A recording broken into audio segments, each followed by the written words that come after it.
Yes, guys. Yes, people. Welcome back to Chelsea Fan TV. Welcome back to another episode of 5 Things We Learnt. Although I feel like this is the one episode nobody really wants because everybody wants to forget this game. I wanted to forget this game, but then I was told, nope. You still have a job to do. You got one more video. So after this video, let's just all take a vow to pretend that crap didn't happen, because at least we're just through to the Conference League. Even though we made it so much more difficult than we needed to. And, yeah, even just looking back at that game, I just feel disgusted. I just feel ultimately disgusted. And I do want to say, and it's going to be my main point, that I'm not going to overreact or anything based off this one performance.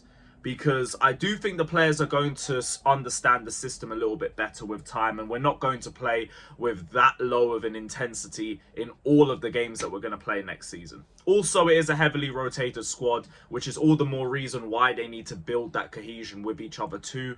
So I'm not majorly overreacting on this game.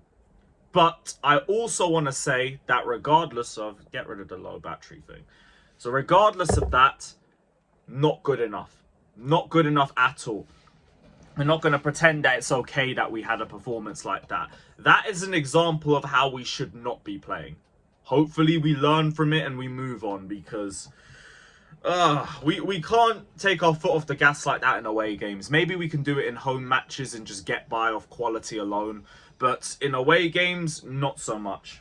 And even then when I say that, like, we'll have the likes of Neto and Felix, so we'll have better attacking options. And if deadline day's meant to bring anybody in and we end up getting Sancho and Osimhen, then boom, even more options.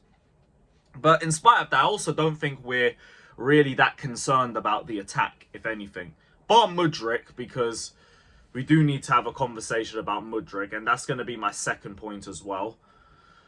Yo, this guy. Mudryk is genuinely making me more and more okay with Jadon Sancho joining by the day. And I've always rated Jadon Sancho regardless. Always rated him. And a year or two ago, I would have been so happy to see him join us. Now it's like, there's no room, really. There's not really any room, but... I mean, if Mudryk's going to play like that every week, then make the room. Make the room. He's not even on big wages, so I am fine with just washing my hands of him and just welcoming Jadon Sancho into the club, because this guy is not doing anything. He's just not improving. Like this, in the 2.5 years that he's been here, his signature move is cutting inside and shooting out of the stadium. That's his signature move, man. And like, I get he won the penalty, like, great. If we get one moment every game or 2 or 3 with him, and it's like, oh, I can't be bothered. I really can't be bothered. Like I said, as soon as the season starts, I need results. And from him, I don't see any improvements. I really don't. So if Jadon Sancho joins, for me it's just Mudryk. Until you show me something amazing or just a massive step up, I don't care. And even if you do, it might be too late anyway, because like our attack is so stacked right now. If we get Sancho and if we get Osimhen, of course. But my original point before I went off on that tangent was that I don't even think we're that worried about the attack as a whole. It's more the defense. To a point, the midfield, but like, we do have Lavia, who isn't injured, and we're just protecting him for tougher games. And if we had him in that sort of game, we probably would have been a lot better off. Enzo still struggled defensively. Still struggled. Renato Vega, I thought, did pretty well, but I don't think there's an understanding between that pivot yet. I don't think it's there. And right now, you look here individually, Renato Vega did his job well individually. Enzo, not so much. He was getting done up in transition for fun.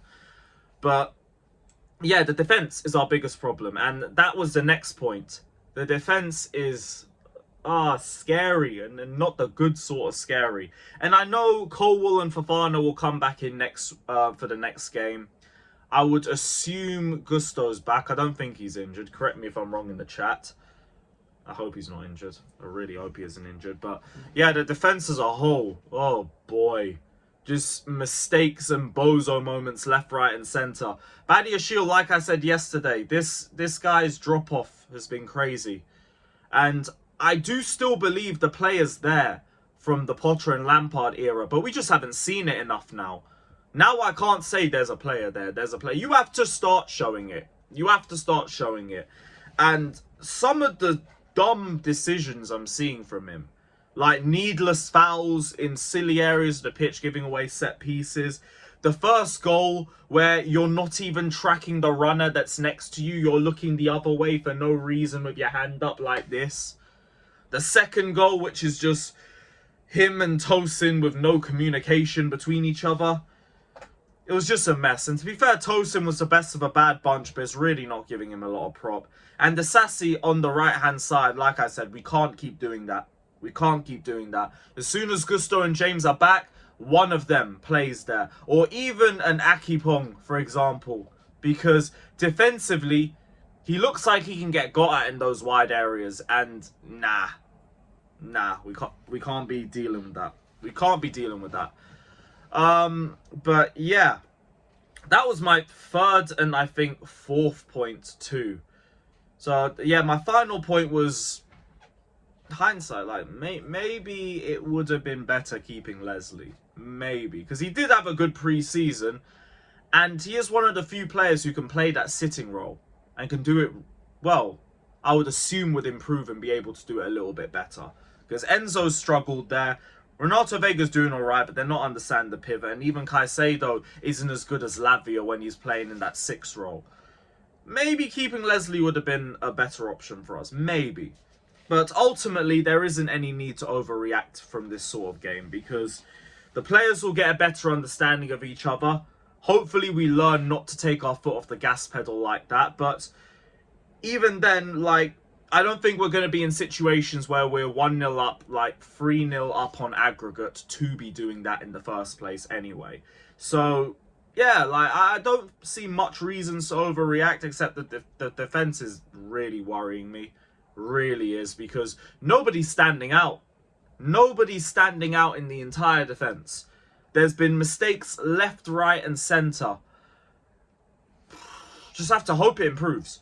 And I do think it will improve too. I do think these defenders will get better, and at least 1 or 2 of them will start standing out over the rest. But the sooner the better.